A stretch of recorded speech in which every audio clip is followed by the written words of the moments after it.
And in the current show, you've got a montage of war criminals, according to you, and a picture apparently of President Biden on the screen, and it says, "Just getting started." What's that all about?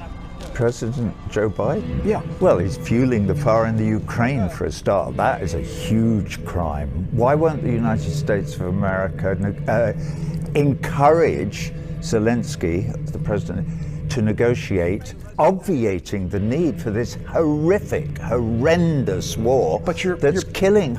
You're blaming. We don't know how many Ukrainians. But you're blaming the party that got invaded. Come on, you've got it reversed. That's you know, any war. When did it start? What you need to do is look at the history, and you can say, well, it started on this day. You could say it started in 2008. Okay, this war is basically about the action and reaction of NATO pushing right up to the Russian border, which they promised they wouldn't do when Gorbachev negotiated the withdrawal of the USSR from the whole of Eastern Europe.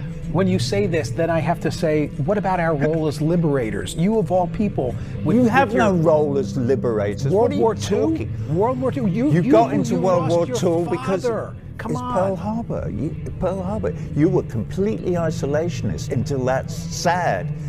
That devastating. I would argue we were always in, going to get in, and that pushed us in. But thank God the United States got in, right? You lost your father in World War II. Thank God the United States. But thank God the Russians had already won the bloody war almost by then. Don't forget, 23 million Russians died, protecting you and me from the Nazi menace. Hey, and you would think the Russians would have learned their lesson from war and wouldn't have invaded Ukraine. Well, you with all your reading, I would suggest to you, Michael, that you go away and read a bit more and then try and figure out what the United States would do if the Chinese were putting nuclear-armed missiles into Mexico and Canada.